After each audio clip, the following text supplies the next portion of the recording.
Okay, we've got a homework M6C2 test, electric fields. The question that's causing a few problems is question number 12. It reads, the illustration below shows two positive charges. Q1 has a charge of plus 75 nanocoulombs and Q2 has a charge of plus 36 nanocoulombs. The charges are separated by a distance of 15 centimeters. At what distance from Q1 along the straight line between Q1 and Q2 would the resultant force from both charges experienced by a proton be zero?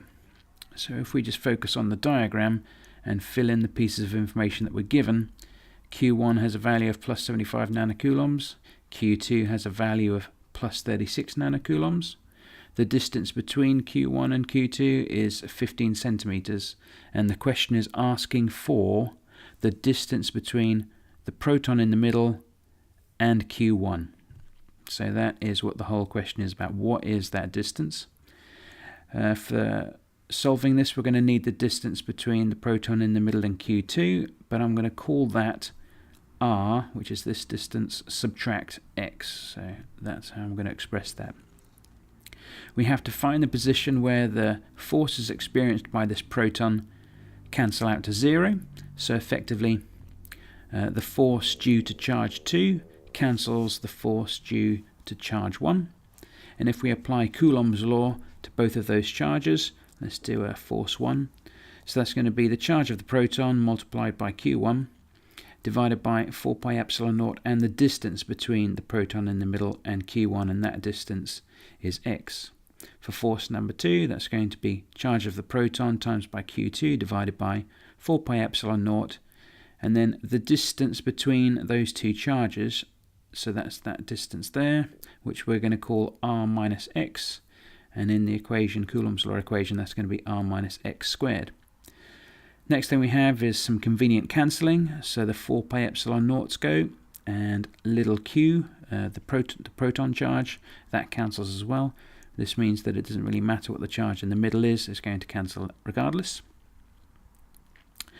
So if we remove everything that's cancelled, we're left with this. So we've got Q2 divided by r minus x squared equals Q1 divided by x squared. And what we need to do is take everything that's under the divide line up and above the divide line. So the x squared is going to be multiplied over to this side, and the r minus x squared is going to be multiplied up over to this side to give us this. Q2 x squared equals Q1 brackets r minus x squared. So if we move that part up higher so that it gives us a little bit of working space, we can then work on multiplying out this bracket. So that's going to be r times r, which is r squared, minus 2rx plus x squared.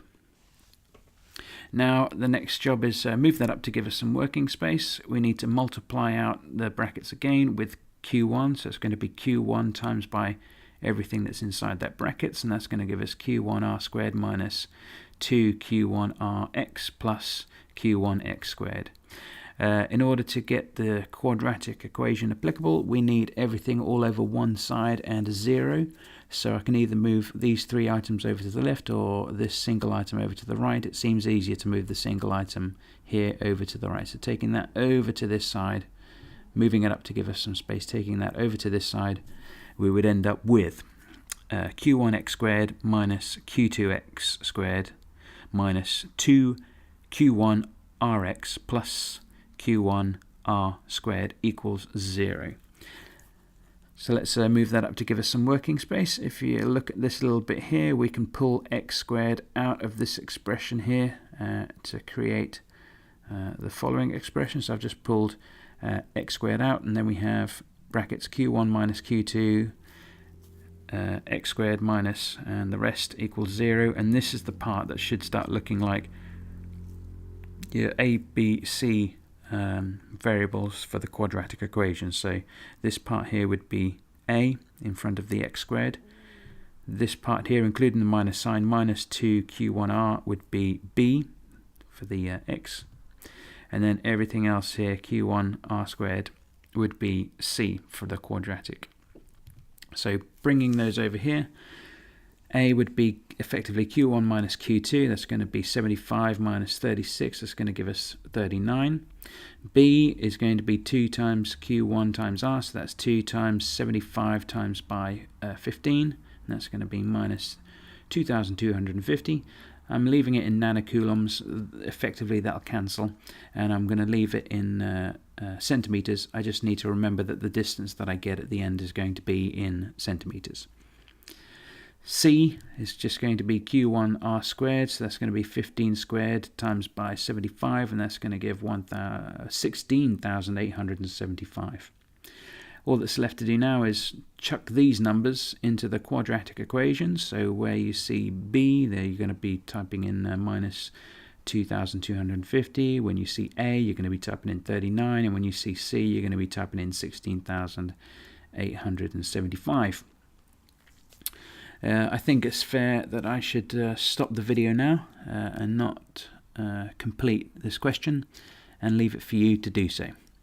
Just remember that the x that you get out will be in centimeters.